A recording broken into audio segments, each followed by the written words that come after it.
नीतीश राणे को ना ये बंगड़ी उंगड़ी भेज देना चाहिए पहनने के लिए कि भाई तेरे को अगर हिंदू मुस्लिम की राजनीति करनी है ना तो ये बंगड़ी पहन के कर, क्योंकि एक अच्छा नेता जो है ऐसा नहीं होता है। और मेरी सरकार से अपील है कि सरकार ने ऐसे लोगों पे कि जो भड़काऊ भाषण देता है और जो हिंदू मुस्लिम का फसाद करना चाहता है, ऐसे लोगों पे सख्त से सख्त कार्रवाई होनी चाहिए। और कहीं ना कहीं जो लोग सेक्युलर के नाम पे चिल्लाते रहते, तो मैं वो भी एक मैसेज लोगों तक पहुंचाना चाहती हूँ कि वो सेक्युलर बड़े बड़े नेता कहाँ हैं। उद्धव ठाकरे साहब ने इस पे क्या वक्तव्य किया, हाँ पवार साहब ने इस पे क्या वक्तव्य किया, आपने देखा है। अजीत दादा ने तभी कभी ना कुछ अपनी प्रतिक्रिया दी है थोड़ी बहुत, लेकिन इन लोगों की तरफ से आपको कोई प्रतिक्रिया मिली है क्या?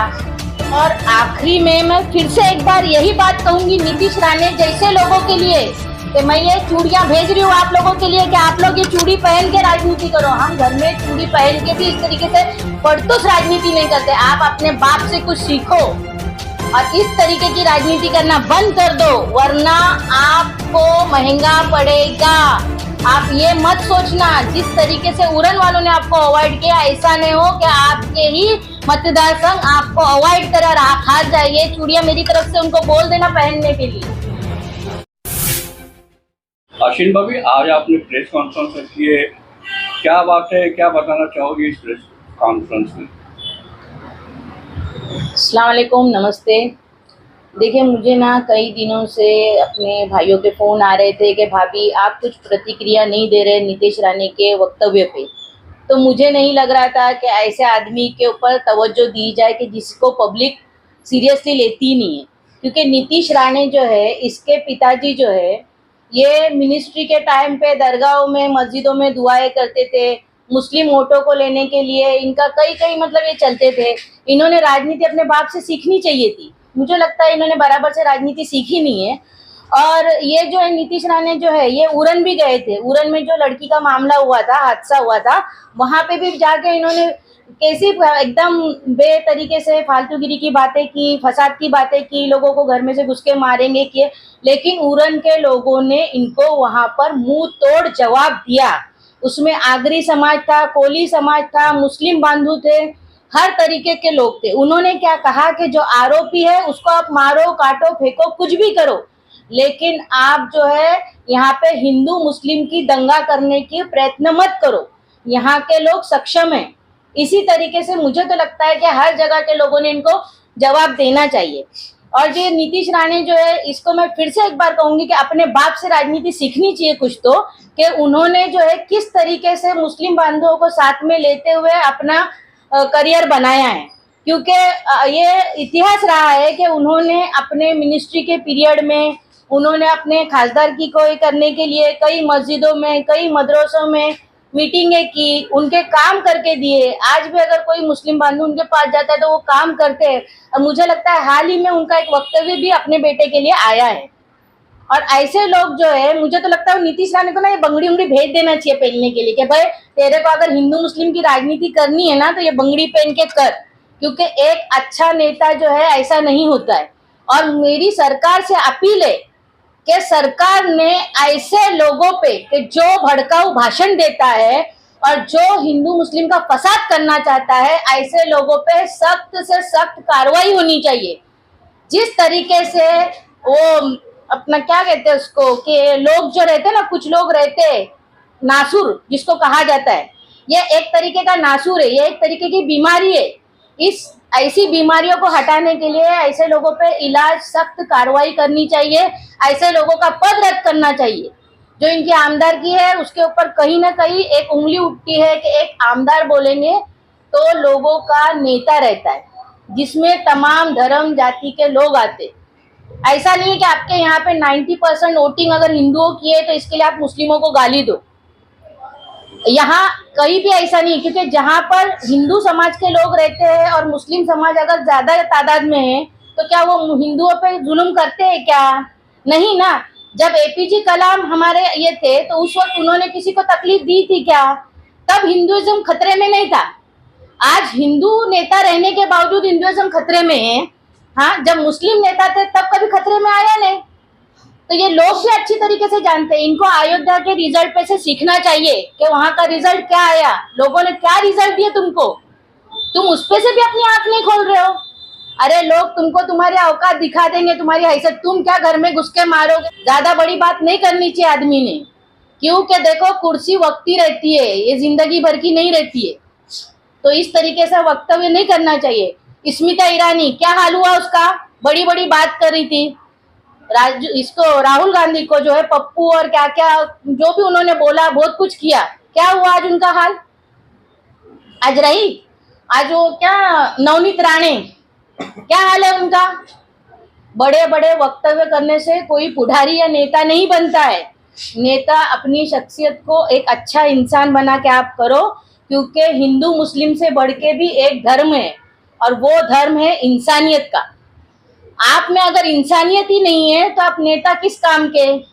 अभी 3 महीने बाद महाराष्ट्र में विधानसभा के चुनाव होने जा रहे हैं, और जिस तरीके से महाराष्ट्र का माहौल खराब करने की कोशिशें की जा रही है, इससे क्या लगता है कि इसका चुनाव के ऊपर कितना असर पड़ेगा।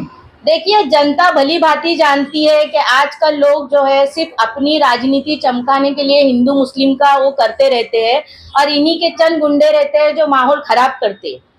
यहाँ पर कोई मतलब पब्लिक जो है आपस में हिंदू मुस्लिम भाई भाई बनकर रहते हैं। आस पड़ोस में पड़ोसी जो है एक दूसरे के करीब रहते हैं। जैसे कि आप जानते हैं हमारे यहाँ पे कौसा गांव में उसी दिन पे 12 रबीउल अव्वल का त्यौहार भी रहता है, ईद मिलादुन नबी का, और जो है हिंदुओं का गणेश उत्सव भी रहता है। लेकिन कभी भी आज तक हमारे यहाँ पे ऐसा हाल नहीं हुआ। हमेशा मेरे साथ तो हिंदू समाज, मुस्लिम समाज, दलित समाज, आदिवासी समाज, हर समाज के लोग मेरे साथ जुड़े हुए। क्यों? क्योंकि हम भाईचारे से रहते, इंसानियत के साथ रहते। वो लोग भी मुझे उतनी इज्जत देते जितनी मैं उनको देती हूँ। कैसा है, आप अगर किसी को इज्जत दोगे तो सामने वाला भी आपको इज्जत देगा। तो मेरा मतलब जनता से भी अपील है कि ऐसे लोगों पे ध्यान नहीं देते हुए, और मीडिया से भी अपील है कि ऐसे लोगों को बढ़ा हुआ नहीं देते हुए जो हकीकत है उसी पे तवज्जो दी जाए, और ऐसे लोगों का तो मुंह काला होना चाहिए। ऐसे लोगों पे सख्त से सख्त कार्रवाई होनी चाहिए। भाभी, नीतीश राणे ने ऐसा नहीं है कि पहली बार इस किस्म का भड़काऊ बयान दिया मुसलमानों के खिलाफ, इसके पहले भी कई बार ऐसे बयान दे चुके हैं। और जिस तरीके से घटनाएं सामने आ रही, मुसलमान को जिस तरीके से टारगेट किया जा रहा, अभी हाल ही में एक 72 वर्षीय बुजुर्ग को जिस तरीके से ट्रेन में कुछ गुंडों ने उनको बुरी तरह मारा पीटा, उनको ट्रेन से ढकेलने की भी कोशिश की गई। तो ये जो मामले सामने आ रहा है, आखिर ये सिलसिला थमेगा कब और कैसे थमेगा। देखिए, इस पर जो है मुख्यमंत्री क्यों उस पर कोई एक्शन क्यों नहीं कर रहा। देखिए, हमने ना मुख्यमंत्री जी से भी अपील की है। हम तो एकनाथ शिंदे से ज्यादा करीब नहीं है, लेकिन अजीत दादा के गुट से अब हमने जो है अजीत दादा पवार की पार्टी से पहले भी थे और अभी भी उन्हीं के साथ में है। तो हमने अजीत दादा से भी ये चीज की अपील की है कि बराए मेहरबानी धर्म और जाति की राजनीति न की जाए, क्योंकि हमारे पास जो है हमारी सबसे बड़ी चीज, हमारी जो धरोहर है, हमारा ईमान है। हम जो मुसलमान हैं, तो मुसलमान होने के नाते अगर हमारे नबी, पैगंबर, कुरान शरीफ या किसी और चीज पे भी अगर बात उठती है तो हमको हमारे इससे बढ़कर कोई चीज नहीं है। मुस्लिम सिर्फ सब्र करना जानता है, इसलिए खामोश है। मुस्लिम कौम किसी से नहीं डरती है सिवाय अल्लाह के। आप कितना भी डराने की कोशिश करो, वो कैसा है ये देखते, अरे नहीं ये तो अपना भाई है, ये तो अपना बंद है। और मुस्लिम कौम भली भांति जानती है कि नेता लोग अपनी राजनीति चमकाने के लिए हिंदू मुस्लिम का ये सब करते हैं। हमारा पड़ोसी भाई हमारे साथ नहीं लड़ता है। आप कहीं पे भी जाके आप हिस्ट्री निकालो, आपस में भाई भाई, हिंदू मुस्लिम जो भाई भाई है वो आपस में कभी नहीं लड़ते। ये कोई तीसरा आके ही फसाद करके जाता है। इनके कुछ पाले हुए गुंडे रहते हैं। मैं तो साफ इल्जाम लगाऊंगी इन लोगों पे। महाराष्ट्र विधानसभा चुनाव से पहले जिस तरीके से माहौल को खराब करने की कोशिशें की जा रही है, ऐसे हालात में आप मुमरा कौसा और महाराष्ट्र की जनता से क्या अपील करना चाहेंगे, खासकर मुसलमानों से। मैं यही अपील करूंगी कि भाई देखो आज के दौर में अपने हक के लिए बोलने वाला अपना भी कोई चाहिए। जिस तरीके से ओवैसी साहब है, आज अल्हम्दुलिल्लाह वो बोलते, और कहीं ना कहीं जो लोग सेक्युलर के नाम पे चिल्लाते रहते, तो मैं वो भी एक मैसेज लोगों तक पहुंचाना चाहती हूँ कि वो सेक्युलर बड़े बड़े नेता कहाँ हैं। उद्धव ठाकरे साहब ने इस पे क्या वक्तव्य किया, हाँ पवार साहब ने इस पे क्या वक्तव्य किया, आपने देखा है। अजीत दादा ने तभी कभी ना कुछ अपनी प्रतिक्रिया दी है थोड़ी बहुत, लेकिन इन लोगों की तरफ से आपको कोई प्रतिक्रिया मिली है क्या। तो कहीं ना कहीं हमारे समाज के भी नेता यहाँ पे आना चाहिए। मैं तो मौलवियों से, मुफ्ती साहब से भी अपील करूंगी कि जिस तरीके से आपने खासदारगी में पहल की थी, इस तरीके से अभी भी आप लोग पहल करो। हमारे लोगों को राजनीति में आना चाहिए। ये कहीं ना कहीं हमारी कमजोरी है, हमारी कमी है कि हम लोग समझते हैं कि पॉलिटिक्स नहीं करनी चाहिए, लेकिन अब जरूरी हो गया है राजनीति करना। हमारे लोगों को भी आगे भेजने की जरूरत है, हमारे तरफ से भी बोलने वाले लोग चाहिए, क्योंकि कहीं ना कहीं अपना अगर आदमी रहा तो उसको कहीं ना कहीं थोड़ा सा तो कौम का दर्द होगा, कभी ना कभी तो होगा। ये मेरी अपनी सोच है। और आखिरी में मैं फिर से एक बार यही बात कहूंगी नीतीश राणे जैसे लोगों के लिए कि मैं ये चूड़ियां भेज रही हूँ आप लोगों के लिए कि आप लोग ये चूड़ी पहन के राजनीति करो। हम घर में चूड़ी पहन के भी इस तरीके से फड़तूस राजनीति नहीं करते। आप अपने बाप से कुछ सीखो और इस तरीके की राजनीति करना बंद कर दो, वरना आपको महंगा पड़ेगा। आप ये मत सोचना जिस तरीके से उड़न वालों ने आपको अवॉइड किया, ऐसा नहीं हो कि आपके ही मतदार संघ आपको अवॉइड करे और आप हार जाइए। चूड़ियां मेरी तरफ से उनको बोल देना पहनने के लिए।